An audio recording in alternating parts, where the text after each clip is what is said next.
Racikan Berita. 1945, Republik Indonesia berdiri. Rumah Jalan Pegangsaan Timur nomor 56 menjadi saksi. Merah putih dikibarkan, teks proklamasi dibacakan atas nama bangsa Indonesia, Soekarno. 1965, Soekarno, Presiden Republik Indonesia, dikudeta oleh anak buahnya sendiri dengan tuduhan pro PKI yang adalah ordernya luar negeri. Lahirlah rejim Orde Baru bertangan besi dipimpin oleh seorang presiden diktator yang anti demokrasi. Betul. 1998, Soeharto dikudeta oleh rakyat dan mahasiswa melalui gerakan reformasi.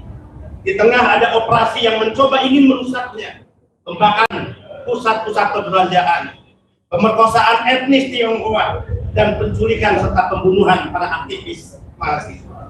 Dan di tahun yang sama, 1998, surat keputusan Dewan Kehormatan Perwira nomor /03/8 Romawi /1998 di poin I kutip Sang Algojo Prabowo Subianto dinyatakan telah melakukan tindak pidana dan tindak ketidakpatuhan dengan memerintahkan untuk melakukan perampasan kemerdekaan orang lain dan pencurian. Betul. Tangkap. 2024, konstitusi diperkosa secara paksa, dinikmati beramai-ramai para pemilik kuasa, hingga lahirnya anak haram konstitusi dalam negara. Konstitusi dan demokrasi mati di kandangnya Mahkamah Konstitusi, dibantai para penjaga rumahnya sendiri, dibunuh 5 hakim secara keji.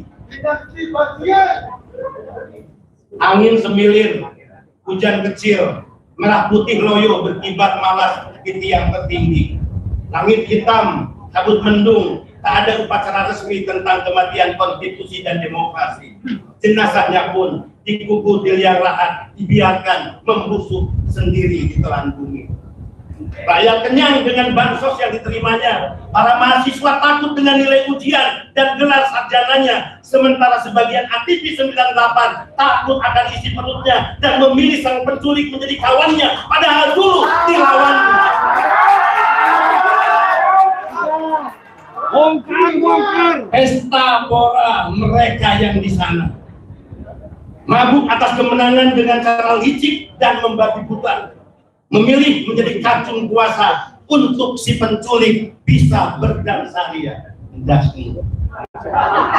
Dan kita ada di sini memilih setia di jalan revolusinya Indonesia, menjadi kacungnya rakyat demi republik, demi negeri. Kita akan tetap terus di sini, berdiri, berbaris dan bergerak, melawan, karena melawan adalah kehormatan.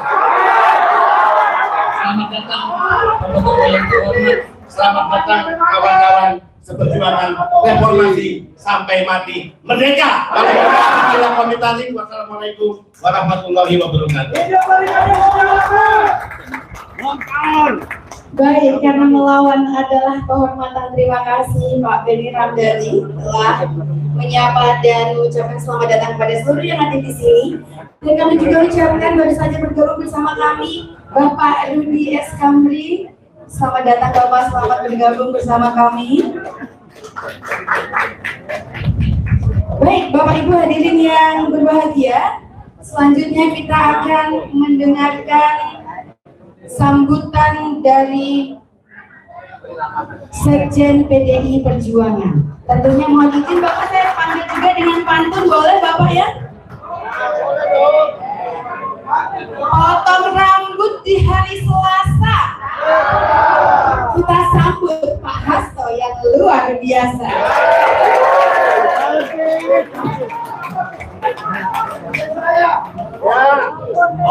Terima kasih. Assalamualaikum warahmatullahi wabarakatuh. Salam damai sejahtera untuk kita semuanya.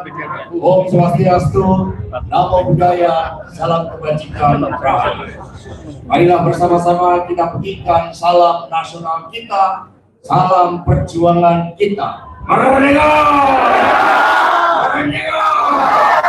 Merdeka! Terima kasih yang terhormat yang kita banggakan bersama Bapak Dr. Usman Sabta. Kita berikan tepuk tangan yang meriah. Ketua Umum Hanura dan sekaligus pembina yang memberikan semangat perjuangan kepada Barikade 98. Luar biasa. Bung Benny Ramdhani, ini luar biasa ekspresi puisinya, menggambarkan kebenaran nurani atas apa yang terjadi di Indonesia. Betul? Kita berikan tepuk tangan yang meriah buat Bung Benny Ramdhani. Juga hadir di sini Bapak Ganjar Pranowo. Kita berikan tepuk tangan yang meriah. Hasilnya hitam cermin kegelapan dalam demokrasi, saudara-saudara sekalian. Karena itulah saya akan bacakan pantun inspirasi dari perjuangan Pak Ganjar Prof. Mahfud. Demokrasi Indonesia dalam kegelapan, hukum pun kini diperdagangkan. Barikade 98 gelurakan spirit perjuangan, kekuatan kebenaran rakyat tidak bisa dilawan, saudara-saudara sekalian. Betul? Itu juga hadir para senior yang ada di sini, ada Bang Palang Batubara, Gus Islah, Mas Denny Siregar, kemudian Bang Rudi Kamri, Bung Petrus, dan saudara-saudara sekalian, teman-teman pers yang hadir pada sore hari ini. Tentu saja sesuai dengan tema kita, kami mengucapkan selamat Idul Fitri, mohon maaf lahir dan batin, halal bihalal 1445 Hijriah. Ini menggambarkan bahwa sebenarnya Indonesia sebagai negeri spiritual dengan Pancasila, dengan ketuhanan yang Maha Esa, menghormati bahwa bukan hanya setiap warga bangsa yang menyembah Tuhan, tetapi negara pun menyembah Tuhan.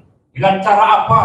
Dengan saling hormat menghormati ketuhanan yang berkebudayaan. Karena itulah sebagai negeri spiritual, tentu saja kita punya suatu spirit untuk melawan berbagai bentuk kejahatan, berbagai bentuk keangkaran murkaan. Betul? Terlebih ketika hal itu dilakukan oleh penguasa tertinggi yang menggunakan hukum sebagai alat kekuasaan demi nepotisme yang dilawan oleh mahasiswa dan rakyat melalui reformasi, saudara-saudara sekalian. Karena itulah Barikade 98 telah menggelurakan suatu semangat juang kita bersama. Ini sebagai bukti gerakan reformasi. Bagaimana pemerintahan yang otoriter, yang dibangun dengan kekuatan militer, yang dibangun dengan pemilu asal-asalan, pemilu yang sudah diketahui hasilnya, dan itu terjadi pada tahun 71, saudara-saudara sekalian, ketika kekuasaan itu didedikasikan bukan untuk kepentingan rakyat, bukan untuk membangun kejayaan bangsa dan negara, tetapi untuk bercokolnya elit kekuasaan yang membagi harta rakyat Indonesia. Betul? Maka Bung Benny tadi mengatakan bagaimana Bung Karno saat itu dilengserkan karena pertarungan geopolitik, saudara-saudara sekalian. Dan setelah itu kekayaan alam kita dibagi habis, dan kita melihat bahwa 32 tahun kepemimpinan Pak Harto, bagaimana dulu sempat dijanjikan untuk mampu membawa kejayaan Indonesia bahkan lebih cepat, hasilnya adalah korupsi, dan nepotisme. Untuk itu kita harus belajar dari sejarah ini. Bung Karno mengatakan jas merah, jangan sekali-sekali meninggalkan sejarah. Betul Mbak Yeni? Tepuk tangan yang meriah buat Mbak Yeni. Luar biasa kadunya. Kami sungguh merasa terhormat bahwa hari ini begitu banyak kaum muda Indonesia yang digelurakan oleh semangat pendiri para pahlawan bangsa, mendiri Republik Indonesia untuk terus berjuang, untuk tidak pernah menyerah di dalam memperjuangkan kemerdekaan rakyat yang sejati-jatinya. Jadi kalau kita lihat ketika Ibu Megawati Soekarno Putri menuliskan suatu hal yang merupakan perasaan dari pemikiran dan perasaan beliau tentang sikap kenegarawanan hakim Mahkamah Konstitusi dan kemudian jadi Omnibus Curiae. Di situ Ibu Mega menegaskan agar fajar demokrasi sebagaimana pernah diperjuangkan dan terus diperjuangkan oleh mahasiswa kaum muda Indonesia agar benar-benar dapat menjadi suatu fajar yang menerangi kehidupan demokrasi, kehidupan kekuasaan yang seharusnya berpihak kepada rakyat. Tolak koalisi. Itulah, saudara-saudara sekalian, percayalah bahwa kebenaran akan selalu menang. Satyam Eva Jayate. Kemarin sudah dibubarkan tim pemenangan nasional Pak Ganjar dan Pak Mahfud. Tapi kita percaya bahwa ketika para ketua umum Ibu Mega, Bang Usman Sabta, Pak Haritanu, Pak Mardiono mengusung Pak Ganjar Mahfud, itu karena suatu jawaban atas kondisi Indonesia yang begitu banyak diwarnai oleh persoalan terkait dengan penyalahgunaan kekuasaan, korupsi, bahkan yang namanya program untuk carbon reduction saja itu dikorupsi, saudara-saudara sekalian. Jadi kalau suara Pak Ganjar dikorupsi, itu menjadi bagian dari mental pemilu yang harus kita hapuskan karena penyalahgunaan kekuasaan, saudara-saudara sekalian. Tapi sebagaimana disampaikan Pak Ganjar dan Prof. Mahfud, kita adalah warga bangsa yang mengutamakan kepentingan negara, kepentingan rakyat, bangsa dan negara. Itulah dedikasi kita yang tidak pernah berakhir. Meskipun kita kemarin menghadapi tembok-tembok kekuasaan, menghadapi penyalahgunaan hukum, intimidasi di mana-mana, tetapi percayalah, ketika hukum formal ini sepertinya sudah memutuskan hasilnya, tetapi kebenaran tidak akan pernah berhenti mencari jalannya sendiri. Terlebih jalan kebenaran ini diperjuangkan oleh barikade seperti apa. Untuk itu terus berjuang, jaga spirit kata Bung Karno. There is no journey ends. Itulah perjuangan kita bersama dan kita tetap gelorakan semangat itu dengan setiap hari berdedikasi bagi bangsa dan negara kita yang saat ini menghadapi masalah yang tidak mudah. Masalah ekonomi misalnya, harga pangan, kebutuhan rakyat tetap naik, tidak turun-turun. Rupiah tetap melemah meskipun Bank Indonesia sudah menaikkan tingkat suku bunga 25 basis poin. Perang terjadi akibat pertarungan geopolitik dan kemudian saudara-saudara sekalian, suatu hasrat untuk mencapai kemajuan yang seharusnya setiap pemimpin lahir melalui proses pemilu yang legitimate. Tapi kini kita menyaksikan bahwa pemilu 2024 adalah puncak perpaduan evolusi kecurangan dari pemilu tahun 71 dan 2009. Tapi seperti yang disampaikan oleh Pak Ganjar, Prof. Mahfud, mari kita berjuang, kita tetap mencintai Indonesia Raya kita, meskipun ada yang mencoba mengobrak-abrik Indonesia dengan menggunakan kekuasaannya. Kita tidak pernah menyerah. Kita percaya pada kekuatan kebenaran itu. Betul? Terima kasih. Sekali merdeka, tetap merdeka. Terima kasih. Wassalamualaikum warahmatullahi wabarakatuh. Om Santi.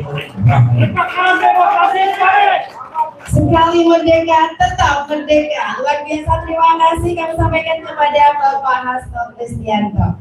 Dan tentunya telah hadir bersama kita salah satu tokoh perempuan yang luar biasa. Selamat datang, selamat bergabung Ibu Yeni Wahid bersama kami di Halal Barikade 98. Boleh berikan tepuk tangan Bapak Ibu untuk itu langsung saja selanjutnya, karena beliau sudah hadir bersama kami, kita akan mendengarkan sambutan beliau. Beliaunya siapa dulu? Kayaknya saya langsung kasih pantun dulu aja kali ya, biar langsung tahu ya. Burung perkutut, burung gelatik. Kita sambut Ibu Yeni Wahid.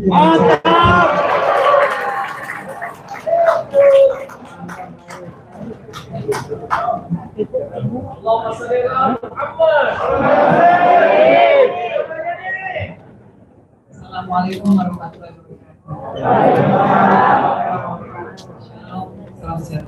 semua, Swastiastu, Namo Buddhaya, salam kebajikan. Yang saya hormati Oposo, saya manggilnya Bu, karena oleh bapak saya. Dan saya diundang ini mendadak sama Oposo, dan karena Oposo itu saya nggak dapat juga. Undangannya nggak dapat memang ya.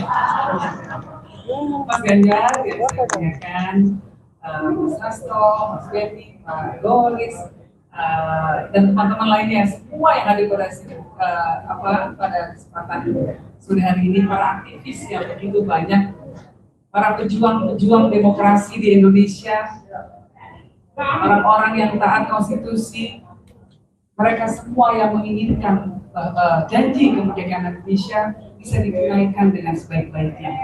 Itulah Bapak Ibu sekalian. Saya rasa kalau soal menggelora semangat gak ada yang nyalain Mas Hasto. Tapi saya ingin ngajak teman-teman piknik aja, atau saya nostalgia sedikit tahun 98 Mas Hasto. Tahun 98 itu, saat itu saya sedang bekerja sebagai wartawan untuk orang Australia di Sydney, Australia. Saya meliput banyak sekali peristiwa-peristiwa yang di Indonesia yang terjadi, baik peristiwa sosial, politik, ekonomi, dan lain sebagainya. Tahun 98 itu saya di jalan, dan ada satu kenangan luar biasa yang terus ada dalam memori saya. Tahun 98 itu saya dihakimi nomor senapan dari saya. Waktu itu saya kebetulan berada di tempat yang salah, di atas jembatan dekat Universitas Trisakti. Ketika aparat keamanan akan mengusir atau akan melakukan upaya-upaya untuk menekan para demonstran, terutama para mahasiswa. Saya berada di tempat di mana akan dilakukan penembakan. Jadi saya ditodong senjata, mereka dijidat Mas. Dan saya melakukan apa yang mungkin dilakukan oleh orang yang sewajarnya, yaitu apa? Saya mohon ampun Pak, saya wartawan. Tembak tidak nggak peduli, pergi semua, dor. Ya larilah saya seperti tikus dikejar kucing. Kira-kira seperti itu. Dan memori itu nggak akan pernah hilang dari ingatan saya. Karena memori itu, cerita itu, yang saya dapatkan juga dari banyak sekali anak-anak bangsa yang mengalami yang sama. Teman-teman di Papua misalnya, pada pakai apa namanya di Papua. Banyak penduduk desa misalnya diduga yang perkenalan pertamanya dengan Indonesia adalah melalui pohon senapan dan sepatu aparat karena mereka.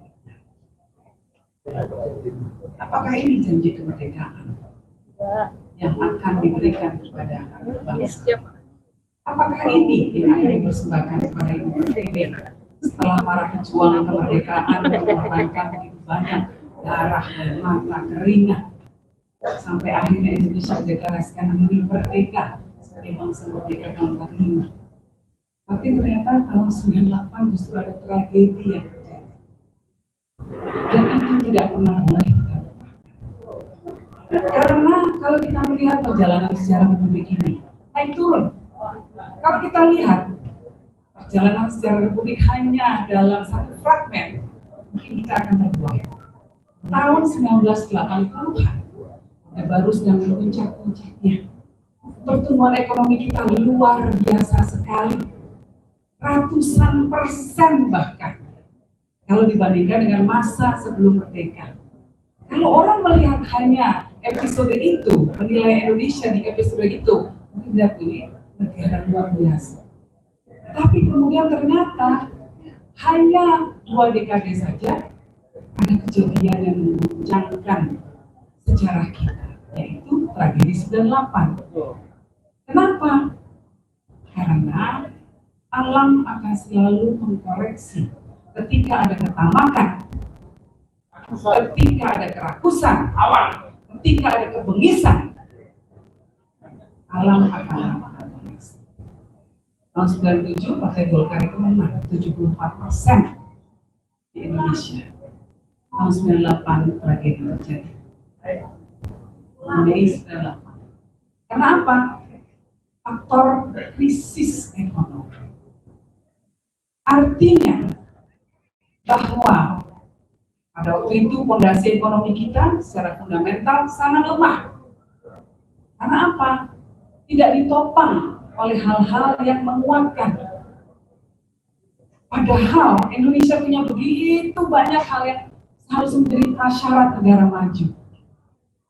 Kita ngomong mimpi Indonesia 2045 akan menjadi advanced nation, negara maju.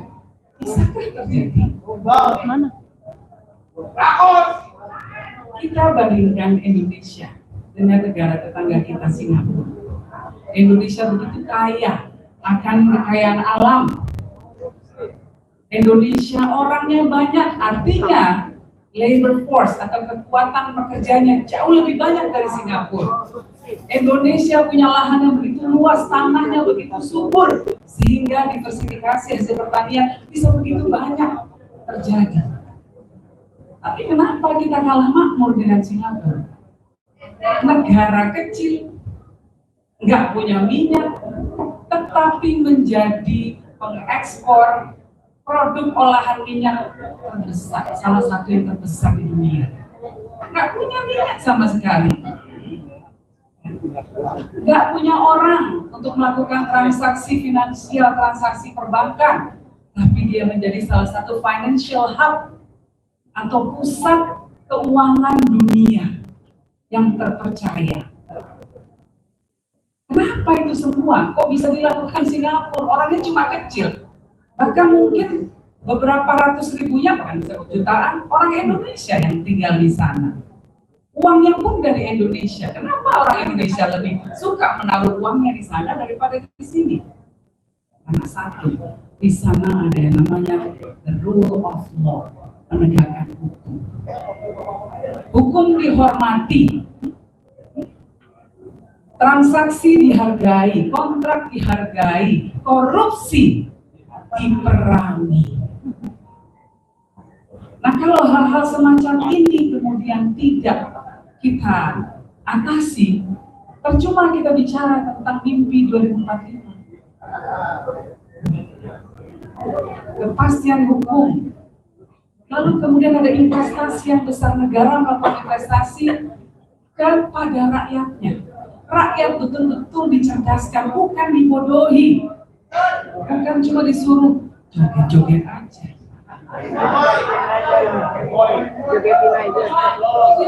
Yang akan menjadikan Indonesia negara maju. Kekayaan alam dikelola dengan sebaik-baiknya, bukan untuk kepentingan segelintir orang dan kroninya, tetapi betul-betul untuk kepentingan rakyat seluruhnya. Bapak Ibu sekalian, inilah tujuan kita bernegara. Dan teman-teman aktivis 98 membuktikan bahwa kalian ingin negara ini bisa maju, ingin meraih potensialnya, ingin meraih potensinya yang kita miliki, dan kalian berjuang. Saya hari ini mengatakan bahwa perjuangannya yang selesai. Jaga stamina Anda semua.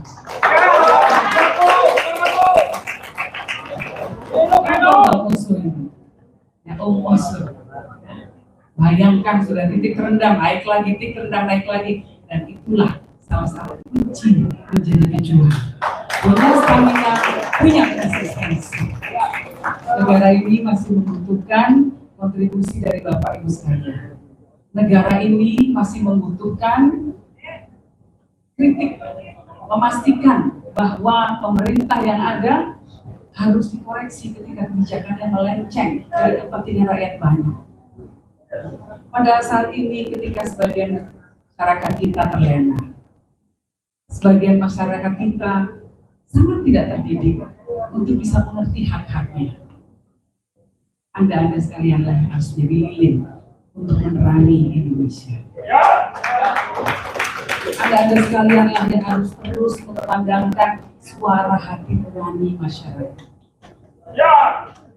Janganlah kekayaan alam digerus hutan kita ditebang begitu saja, masyarakat adat terpinggirkan, tidak ada yang memikirkan. Negara ini dibangun untuk semua, bukan untuk kepentingan segelintir orang saja. Jadi melalui acara halal bihalal ini, saya hanya ingin mengingatkan kepada kita semua, perjuangan masih panjang. Mimpi untuk mencapai Indonesia Emas 2045 masih adalah mimpi yang harus kita pelihara. Dan menjadi tugas kita semua untuk melakukan banyak hal untuk bisa meraih mimpi itu. Ada satu pegawai ekonomi dunia, namanya Adam Smith, yang mengatakan bahwa the wealth of the nation is its people, not its government. Jadi kekayaan dari sebuah bangsa itu adalah manusianya, bukan pemerintahnya. Selama masih ada pejuang-pejuang seperti Bapak Ibu sekalian, saya Indonesia akan bisa meraih emas 2045. Selamat berjuang. Terima kasih. Assalamualaikum warahmatullahi wabarakatuh. The wealth of nation is its people, not the government. Ibu Yeni Wahid, tepuk tangan yang luar biasa, Bapak Ibu. Baik, Bapak Ibu, selanjutnya, wah kayaknya sesaat lagi itu tepuk tangannya harus paling meriah sih ya, harus paling semangat, dibilang cakepnya ya. Memang benar-benar cakep soalnya ya, Bapak Ibu. Pantunnya nungguin ya Pak ya. Dan di sini udah bisik-bisik pantunnya. Oke. Bunga merekah di suatu desa. Kita sambut dengan meriah Bapak Ganjar yang luar biasa.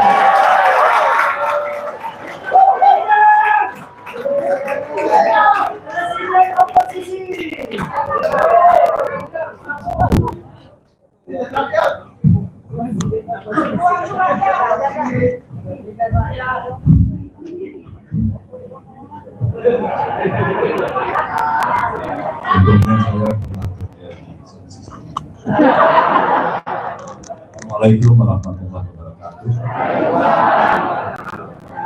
Selamat sore, salam sejahtera kita semua. Swastiastu, Namo Buddhaya, Rahayu. Mas Benny, terima kasih sudah mengundang dan tentu hadir besar dan senior. Hari ini saya sendiri bagus. Nah, ini mewakili mewakili seorang warga yang hebat. Mas Hasto, nggak ada lawannya Mas Adi bicara. Saya membayangkan suara 98 di depan DPR, membayangkan wajahnya Hasto muda juga. Teman-teman saya banyak sekali, saya tidak akan menyapa satu persatu. Sama-sama saya hormati, sangat saya muliakan. Teman-teman, 98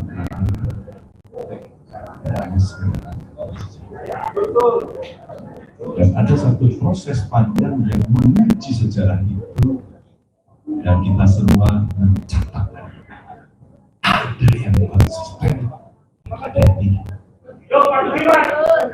Maka pada saat itulah kita masih akan diuji dalam perjalanan waktu, dan nanti akan ada penghapus catatan sejarah ketika sebuah rezim berkuasa. Saya hanya mengingatkan kepada Bapak Ibu mengingatkan yang keras bagus. Butuh pikiran, butuh tindakan, butuh konsistensi, dan butuh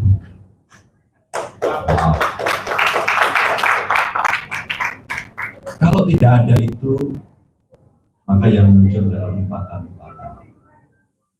Kalau tidak ada itu, konsolidasi juga kan, maka yang muncul. Dan Bapak Ibu, polisi itu Bapak Ibu, duit itu menggoda. Bapak Ibu, status sosial, jabatan yang tinggi itu dan laparnya perut itu mesti diimbangi dengan sikap mental yang tidak tinggi. Ya hanya mengingatkan saja. Maka praktek pemilu pada hari ini publik sudah ditunjukkan dengan terang bahwa siapa yang konsisten dan siapa yang tidak. Saya tidak mengerti mereka yang tidak membaca sejarah seolah-olah sudah memberikan catatan awas perubahan setiap 25 tahun karena itu periode orang hidupnya lupa karena tidak ada yang mengingatkan dan pada saat lupa maka semua mengatakan bahwa ya apa kita butuh bersatu ini demi bangsa dan negara.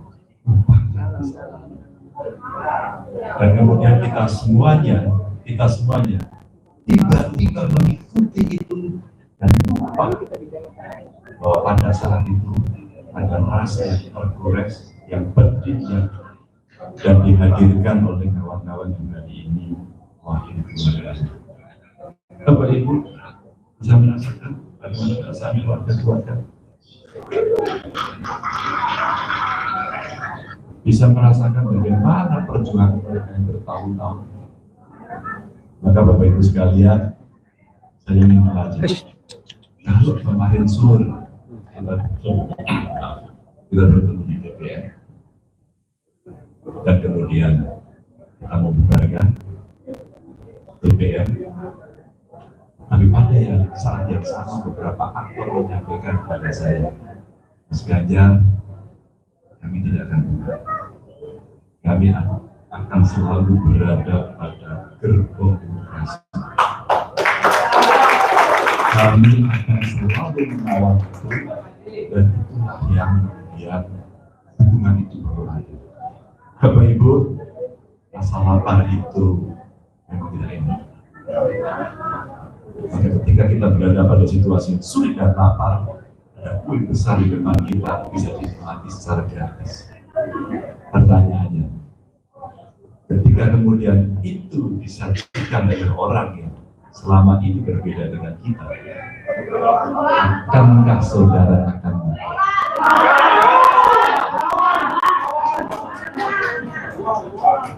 Terima kasih sudah mengundang.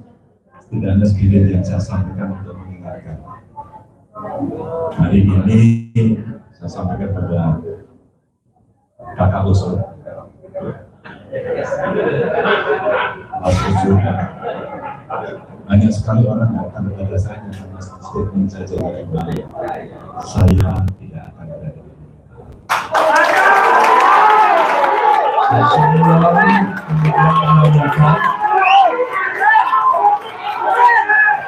dan semua ternyata buat kami tidak aneh. Setidaknya partai saya PDI Perjuangan pernah melakukan itu dan dua periode pemerintahan dan kami tetap hidup, kami tetap eksis dan kami tetap jalan.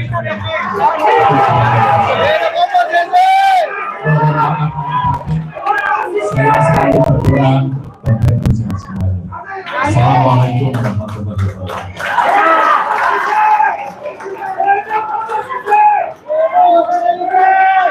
Luar biasa. Terima kasih Pak Ganjar atas sambutan yang sangat lembut ya. Benar-benar menyayat hati loh suaranya Bapak, luar biasa. Sekali lagi boleh tepuk tangan buat Pak Ganjar Pranowo Bapak Ibu. Dan selanjutnya ini merupakan sambutan pamungkas pada acara halal bihalal kali ini. Tentunya mau pakai pantun nggak nih Pak? Izin kalau kata Bu Yeni, Om Kosa mau pakai pantun nggak Om? Baik, pakai pantun? Yang kenceng cakepnya Bapak Ibu ya, baik. Nungguin ya.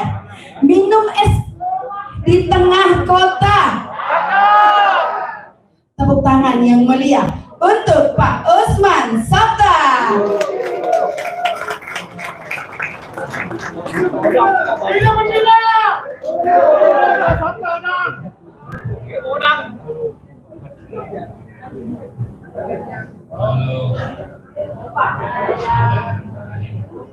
Assalamualaikum warahmatullahi wabarakatuh. Salam jaga, Om Swastiastu, Namo Buddhaya, salam kebajikan.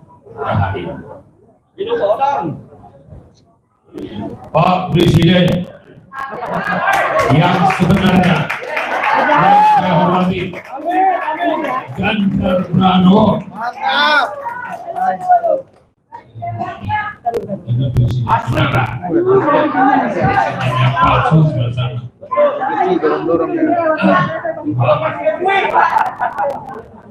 Saya bangga tadi ada Yeni, ada Mas Hasto, ada Beni, ada Bung Gori. Ini luar biasa nih. Ada Bara, ada Gus Isla, Denny Siregar, itu ada tukang wawancara, itu kalau yang sebelahnya itu, yang tulisan itu, kalau wawancara itu ngeri dan isinya jelas berpihak kepada Ganjar.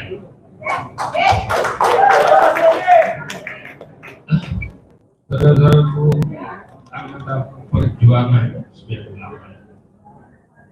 98 ini bukan angka, sembarang angka. 98 ini adalah hati nurani yang bergerak. Anda yang ada di sini sebetulnya menghormati almarhum anak-anak kita yang korban.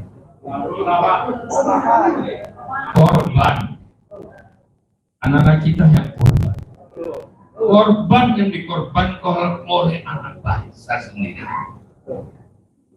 Anak bangsa yang harusnya menjaga keadilan, keselamatan rakyatnya, justru itu yang melakukan kekerasan dan pembunuhan. Apakah saudara-saudara setuju? Setuju? Kalau tidak setuju, apa yang harus kita bikin?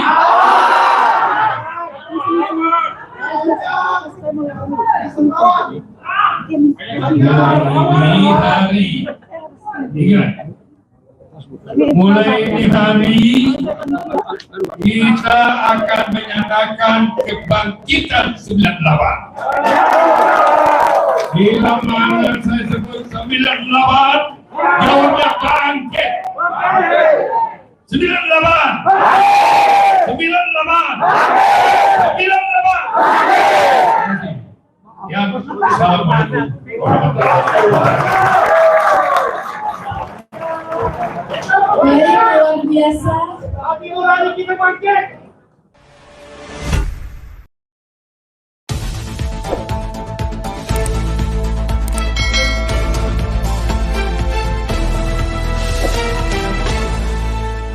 Racikan Berita